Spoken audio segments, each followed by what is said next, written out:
Hello जी, क्या हाल चाल है। So welcome back to my channel. तो आज मैं आपको एक जापानीज़ मूवी जिसका नाम है लायर एंड हिज लवर ये एक्सप्लेन करने वाली हूँ। ये एक म्यूजिकल रोमांटिक मूवी है। तो चलिए चलते हैं अपने एक्सप्लेनेशन की ओर।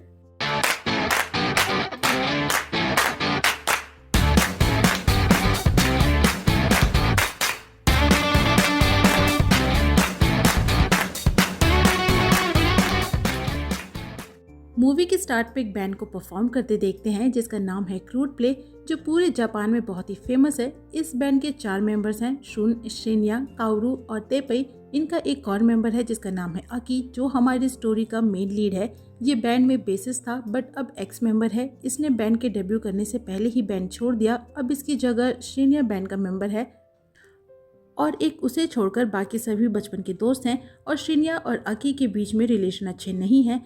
अब अकी बैंड के लिए गाने लिखता है जो सुपर हिट होते हैं। हालांकि अकी आज तक पब्लिक के बीच में कभी नहीं गया।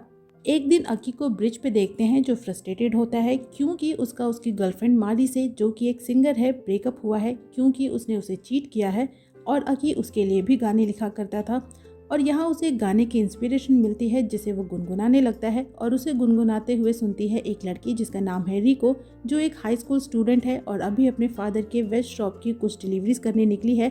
और जब अकी को गुनगुनाते हुए सुनती है तो ऐसा खो जाती है कि सारे वेजेस वहीं गिरा देती है। और उनमें से अकी एक मशरूम उठाता है और देखता है कि मशरूम और रिको की हेयर स्टाइल सेम है, जो उसे फनी लगती है। और पूछता है कि क्या उसे लव एट फर्स्ट साइट पे यकीन है। और फिर रिको को सॉरी बोलता है कि ये उससे नहीं बोल रहा था और वहाँ से जाने लगता है। पर रिको उसे रोकती है और बोलती है कि उसे लव एट फर्स्ट साइट पे यकीन है क्योंकि उसे अभी अभी हुआ है। जो सुनकर अकी का एक्सप्रेशन तो देखने लायक था।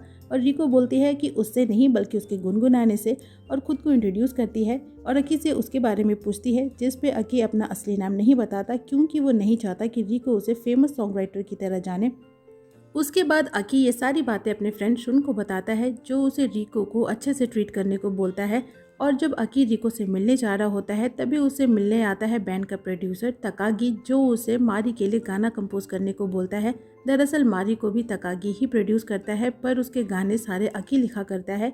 और अकी बोलता है कि अब से वो मारी के लिए गाने नहीं लिखा करेगा। और हमें पता चलता है कि मारी अकी को जिसके साथ मिलकर चीट कर रही थी वो तकागी ही है।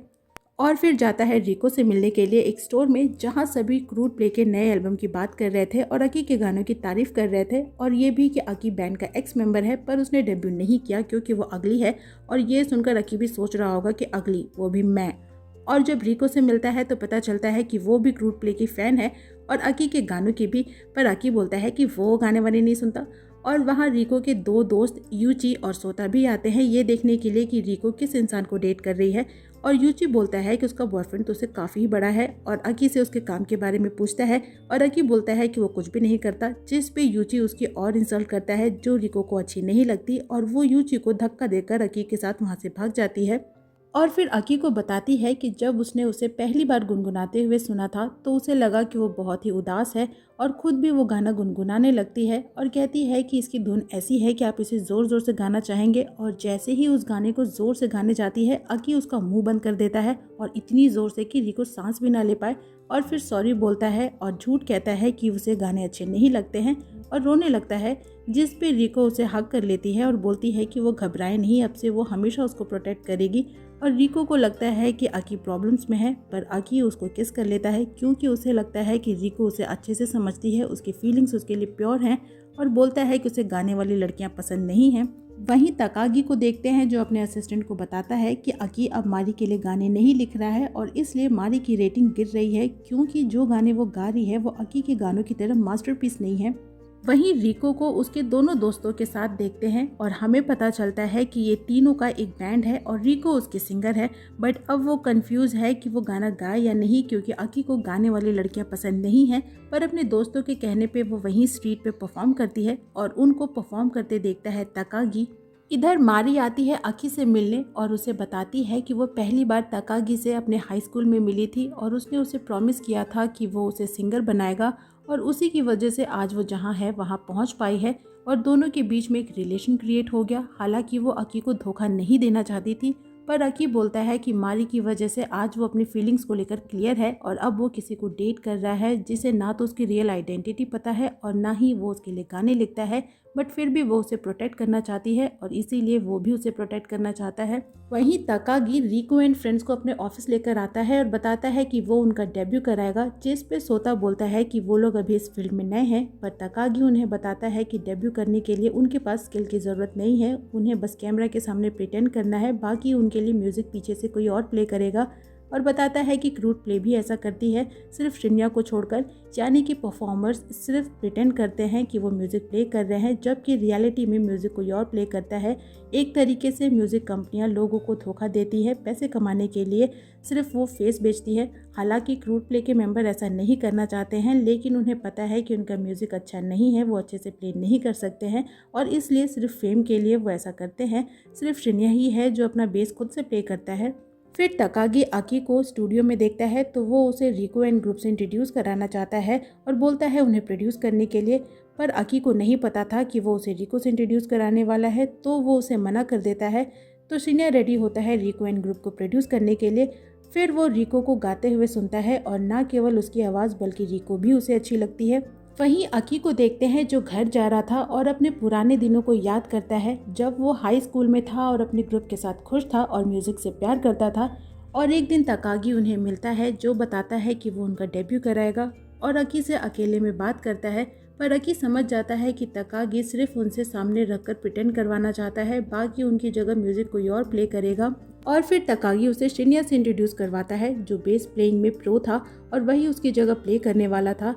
पर अकी को ये सही नहीं लगता है क्योंकि म्यूज़िक उसके लिए एक प्योर चीज़ थी और उसमें पैसे कमाने के लिए वो किसी को धोखा नहीं देना चाहता था। पर अपने दोस्तों के लिए उसने बैंड को डेब्यू करने दिया, पर तकागी से शर्त रखी कि उसकी जगह शिन्या परफॉर्म करेगा और वो बैंड के लिए सिर्फ गाने लिखते रहेगा। मतलब कि वो बैंड का हिस्सा तो है पर सामने नहीं जाना चाहता, यानी कि वो झूठा है ज़रूर पर झूठ बोलना नहीं चाहता। प्रेजेंट में उसे रिको की कॉल आती है जो उससे मिलना चाहती है ताकि उसे अपनी डेब्यू वाली बात बता सके, और दोनों आसपास में ही होते हैं। तो रिको भागती हुई आती है आकी के पास और जाने उसे देखकर क्या होता है कि रिको फिर से सारे वेजीज गिरा देती है और उसकी ये स्टूपिड हरकतें आकी को क्यूट लगती हैं, तो वो उसे हक कर लेता है और बोलता है कि अब से वो उसे प्रोटेक्ट करेगा। और बेचारी रिको उसे डेब्यू वाली बात बता ही नहीं पाती।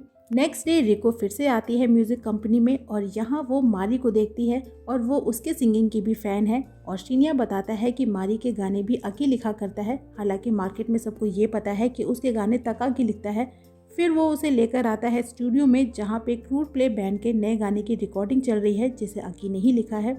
वहीं अकी भी कंपनी में आता है और यहाँ वो यूजी से मिलता है और अकी उसे पूछता है कि क्या वो यहाँ पे टूर के लिए आया है, जिस पे यूजी उसे फुल टशन में बताता है कि उन्हें तकागी वहाँ लाया है।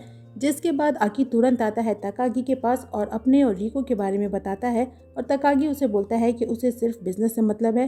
हालांकि अकी नहीं चाहता कि रिको भी तकागी के जाल में फंसे और तकागी बोलता है कि शिन्या रिको को प्रोड्यूस कर रहा है और उसे रिको को दिखाता है जो अभी स्टूडियो में क्रूड प्ले की रिकॉर्डिंग सुन रही है।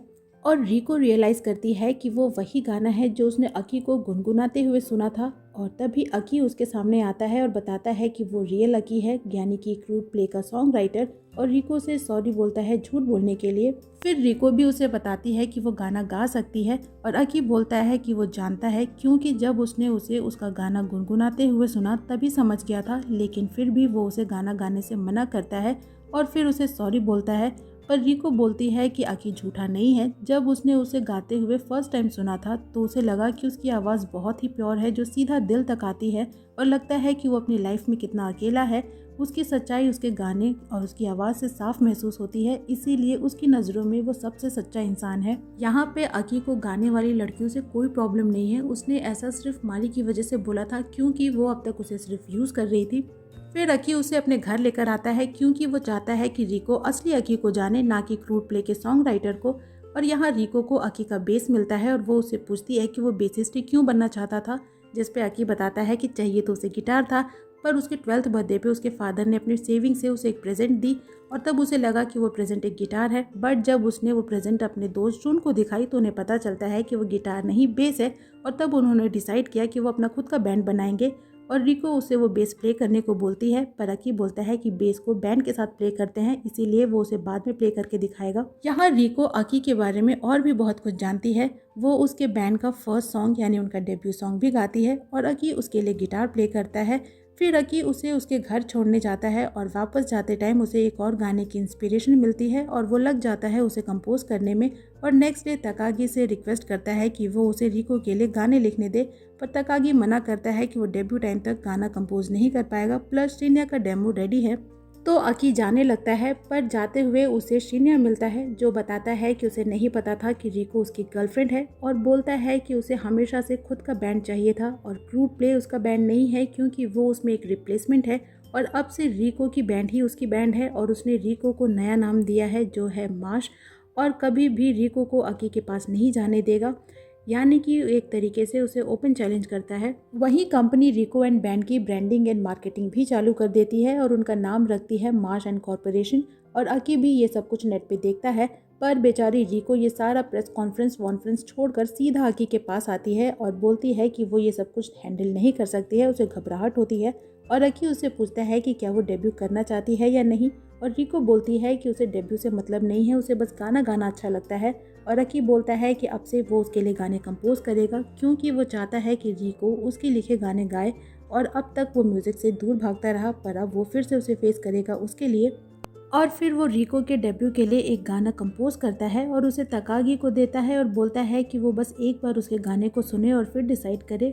और तकागी वो गाना सुनता है जो उसे सच में बहुत अच्छी लगती है। इधर कंपनी में रिको मारी से मिलती है और दोनों कुछ देर बातें करते हैं और मारी उसे क्रूड प्ले के नए गाने के बारे में बताती है और बोलती है कि पता नहीं जब अकी ने वो गाना लिखा होगा तो उसकी फीलिंग्स क्या रही होंगी। और फिर वहाँ से जाने लगती है और दरवाजे पे वो अकी से मिलती है और दोनों को इतना क्लोज देखकर रिको को बुरा लगता है और उसे लगता है कि शायद दोनों की कोई हिस्ट्री रही है। और वो फिर से क्रूड प्ले के गाने को सुनती है जिसका एक एक शब्द मारी और अकी के रिलेशन को बताता है। और अकी ने अपने गाने के थ्रू मारी को गुड बाय बोला था क्योंकि ये गाना उसने मारी से ब्रेकअप के बाद लिखा था, लेकिन रिको को लगता है कि अकी और मारी के बीच में अभी भी कुछ है। तभी उसके पास शिन्या आता है और रिको उसे बताती है कि अकी ने जिस किसी के लिए भी वो गाना लिखा था वो उसे बहुत प्यार करता है, और ये बोलकर वो सैड हो जाती है। और शिन्या उससे पूछता है कि क्या वो उसके लिखे गाने गाएगी, जिस पे रिको हाँ बोलती है। इधर तकागी अकी को बताता है कि उसका ये गाना अब तक का उसका सबसे बेहतरीन गाना है, पर रिको ये गाना नहीं गा सकती। और फिर उसे मैगजीन की एक स्टोरी दिखाता है जिसमें उसकी और रिको की एक साथ फोटो थी और बताता है कि अगर ये न्यूज़ बाहर चली गई तो रिको का फ्यूचर बनने से पहले ही बर्बाद हो जाएगा। इसीलिए वो उसे एक सॉल्यूशन देता है कि अकी मीडिया में ये बता दे कि वो मारी को डेट कर रहा है, इससे रिको सेफ हो जाएगी।